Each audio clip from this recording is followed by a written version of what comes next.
राष्ट्रीय जनता दल के सांसद मनोज कुमार झा ने बिहार की राजनीति को लेकर बड़ा बयान दिया है। उन्होंने कहा कि किसी भी युग का अंत अचानक नहीं होता और न ही राजनीति में बदलाव रातों रात आता है।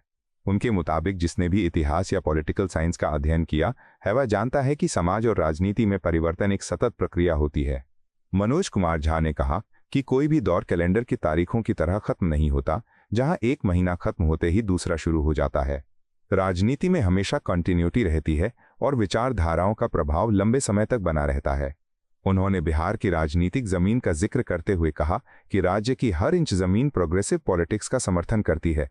उनके अनुसार बिहार की जनता सामाजिक न्याय, बराबरी और समावेशी राजनीति को महत्व देती है। आरजेडी सांसद ने विपक्ष पर निशाना साधते हुए कहा कि जो लोग बिहार में रिग्रेसिव पॉलिटिक्स या समाज को बांटने वाली राजनीति के सपने देख रहे हैं उन्हें राज्य की राजनीतिक और सामाजिक परंपरा को समझना चाहिए। ये कौन से विद्वान व्यक्ति ऐसा कह रहे हैं?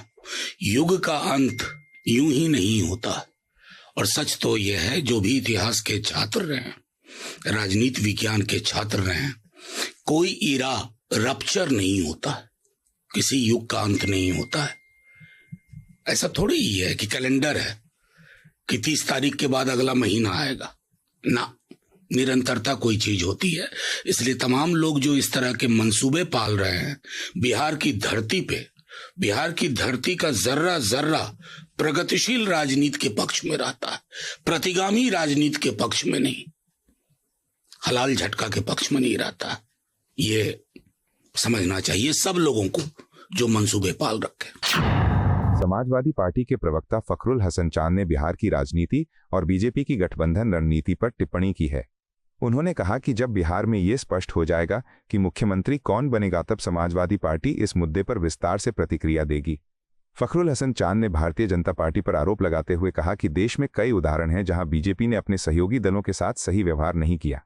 उन्होंने कहा कि चाहे महाराष्ट्र हो, हरियाणा हो या कोई अन्य राज्य, बीजेपी अक्सर गठबंधन की राजनीति में अपने साथियों को धीरे धीरे कमजोर करने की रणनीति अपनाती है।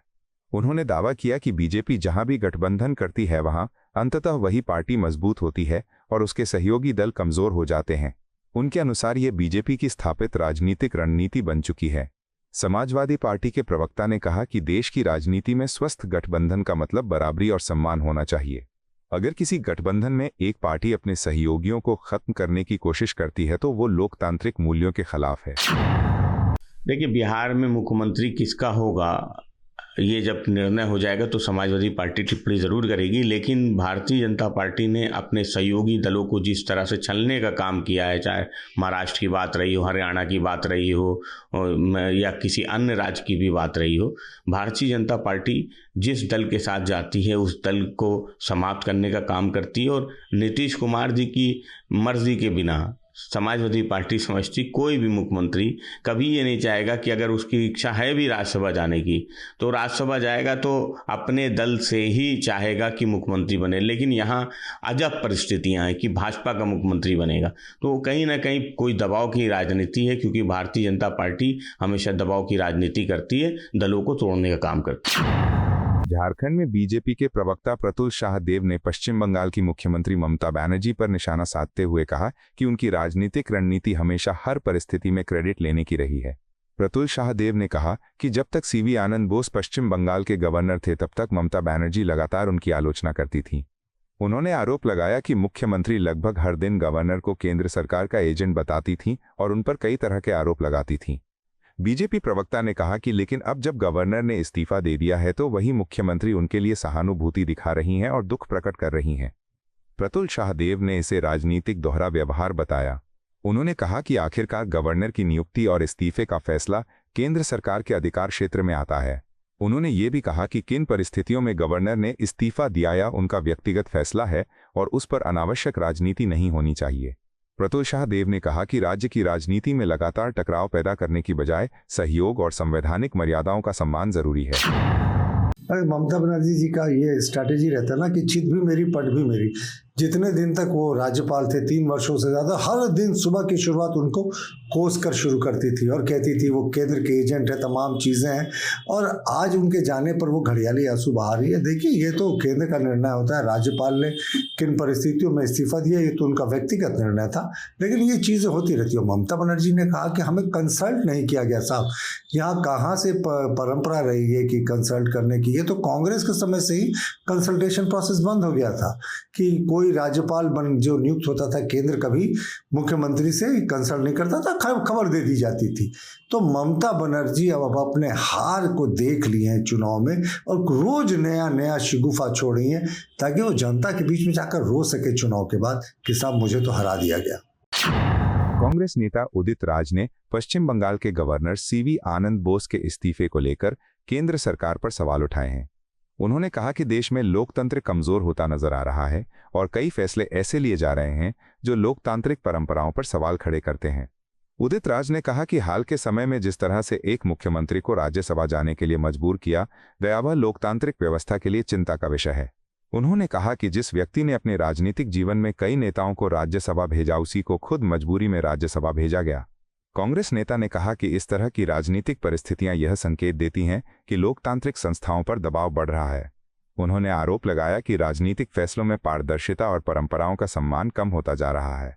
उदित राज ने कहा कि लोकतंत्र केवल चुनाव जीतने तक सीमित नहीं होता, बल्कि संस्थाओं की स्वतंत्रता और राजनीतिक मर्यादा को बनाए रखना भी उतना ही जरूरी है।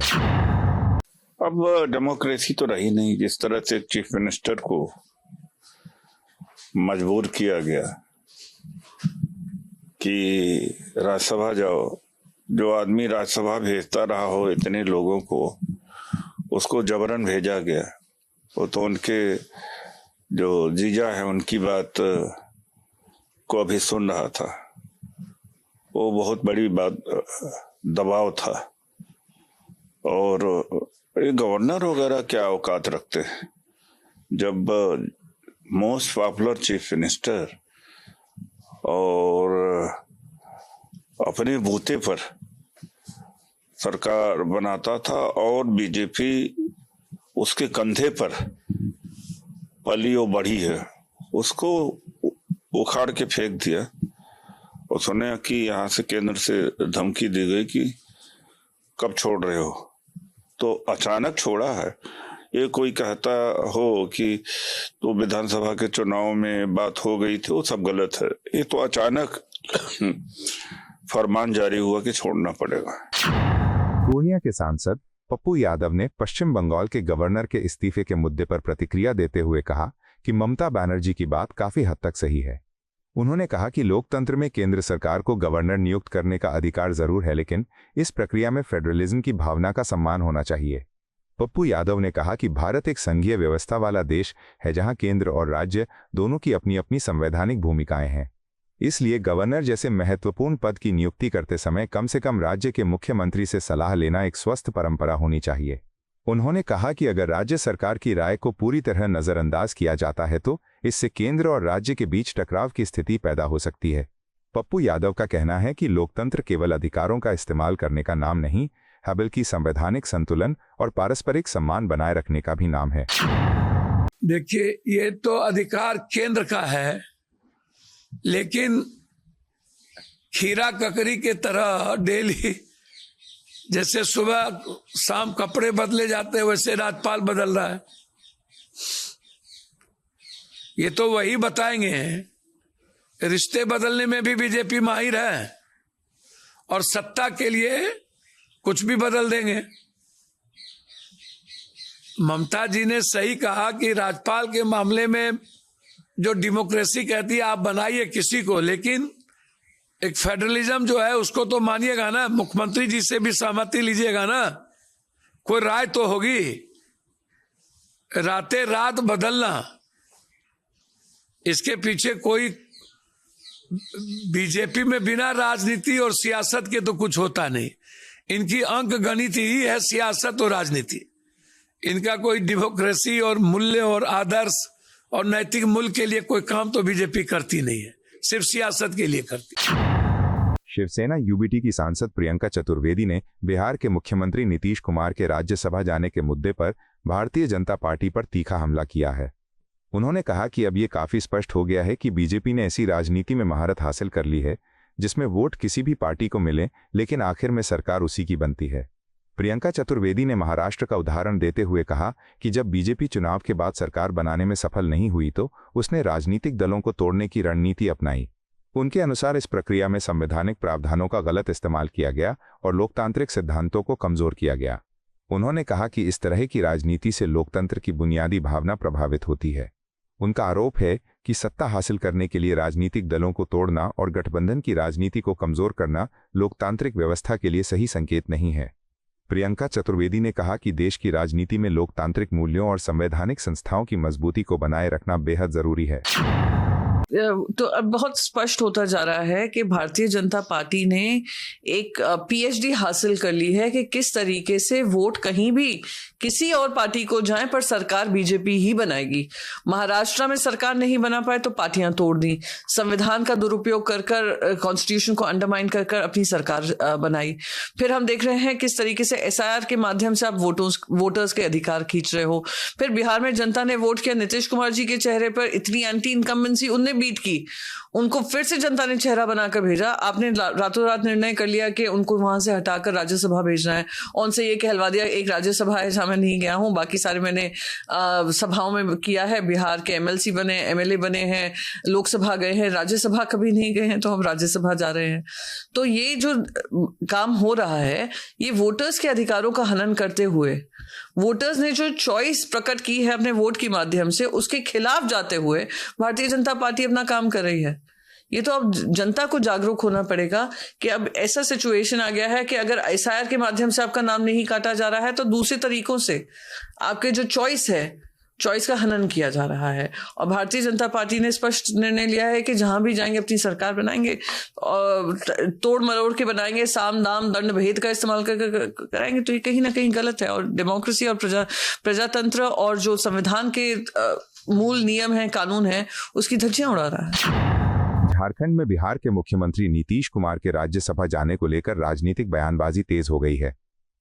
इस मुद्दे पर कांग्रेस प्रवक्ता राकेश सिन्हा ने भारतीय जनता पार्टी पर तीखा हमला बोला है। राकेश सिन्हा ने कहा कि ये कोई नई बात नहीं है, बल्कि पहले से ही अंदेशा था कि नीतीश कुमार को धीरे धीरे किनारे कर दिया जाएगा। उनके मुताबिक बिहार की राजनीति में जो घटनाक्रम सामने आ रहा है वह राज्य की जनता के जनादेश का अपमान है।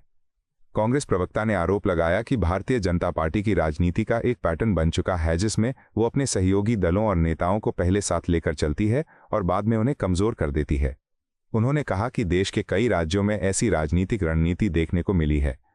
राकेश सिन्हा ने कहा कि बिहार की जनता ने जिस उम्मीद और भरोसे के साथ अपना जनादेश दिया था उस भावना का सम्मान होना चाहिए, लेकिन मौजूदा घटनाक्रम ये संकेत दे रहा है कि राजनीतिक फैसले जनता की इच्छा से ज्यादा सत्ता की रणनीति के आधार पर लिए जा रहे हैं। देखिए, ये नई बात नहीं है। ये पूर्व में ही इस बात का अंदेशा था कि नीतीश जी को साइड ट्रैक किया जाएगा, बिहार में जनादेश का अपमान किया जाएगा, क्योंकि भारतीय जनता पार्टी जनादेश का अपमान करने में माहिर है और यह बिल्कुल जनादेश का अपमान है, क्योंकि बिहार में भारतीय जनता पार्टी को वोट नहीं मिला। बिहार में नीतीश कुमार के चेहरे पे भारतीय जनता पार्टी ने वोट लिया और नीतीश जी को साइड ट्रैक, बीमारी का बहाना करके उनको साइड ट्रैक करने का शुरू से, चुनाव जीतने के बाद से ही भारतीय जनता पार्टी लग गई थी इसमें और अंतोगत्वा भारतीय जनता पार्टी इस रणनीति में सफल हुई। जो उड़ीसा में बिजू पटनायक के साथ हुआ, नवीन पटनायक जी के साथ हुआ, वही स्थिति बिहार में नीतीश जी के साथ भारतीय जनता पार्टी ने कर दिया। पंजाब में राज्य सरकार के खिलाफ कांग्रेस ने जोरदार विरोध प्रदर्शन किया। इस दौरान पंजाब कांग्रेस के प्रेसिडेंट अमरिंदर सिंह राजा वॉरिंग ने सरकार पर तीखा हमला बोला और कई मुद्दों को लेकर उसे पूरी तरह फेल बताया। अमरिंदर सिंह राजा वॉरिंग ने कहा कि राज्य में मौजूदा सरकार हर मोर्चे पर असफल साबित हुई है। उन्होंने कहा कि कानून व्यवस्था यानी लॉ एंड ऑर्डर की स्थिति लगातार खराब होती जा रही है और आम जनता खुद को सुरक्षित महसूस नहीं कर रही है। उन्होंने सरकार पर आर्थिक कुप्रबंधन का आरोप लगाते हुए कहा कि पंजाब पर कर्ज यानी लोन का बोझ लगातार बढ़ता जा रहा है। उनके मुताबिक राज्य की आर्थिक हालत चिंताजनक होती जा रही है, लेकिन सरकार इस दिशा में कोई ठोस कदम उठाती नजर नहीं आ रही। राजा वॉरिंग ने यह भी कहा कि चुनाव के दौरान जनता से कई बड़े वादे किए गए थे, लेकिन उन्हें पूरा नहीं किया गया। उन्होंने आरोप लगाया कि पुरानी पेंशन स्कीम को लागू करने का वादा अब तक पूरा नहीं हुआ है। इसके अलावा महिलाओं को हर महीने 1000 रुपए देने का जो वादा किया गया था वह भी अब तक जमीन पर नहीं उतरा है। विधानसभा मुकम्मल तौर पे फेल हो गई है सरकार, इसलिए आज का हमारा प्रोटेस्ट है। तमाम मुद्दों पर फेल हो गई है, लॉ एंड ऑर्डर के मुद्दे पर फेल हो गया है, पंजाब के सिर कर्जा चढ़ा दिया है, ओल्ड पेंशन स्कीम बहाल नहीं हुई है, पेंशन 2500 रुपया नहीं दी गई है, 1000 रुपया हर महीने देना था, 4 साल बाद देने का इंतजाम हो रहा है। तो इसलिए तमाम इश्यूज पर वो 20,000 करोड़ कहाँ हैं जो केजरीवाल साहब कहते थे रेत से आएगा, उनके खिलाफ तमाम इश्यूज के ऊपर मुकम्मल तौर पर सरकार फेल हुई, आज विधानसभा का घेराव कर रहे हैं। आपको यह वीडियो पसंद आया हो तो इसे लाइक करें, हमारे चैनल को सब्सक्राइब करें।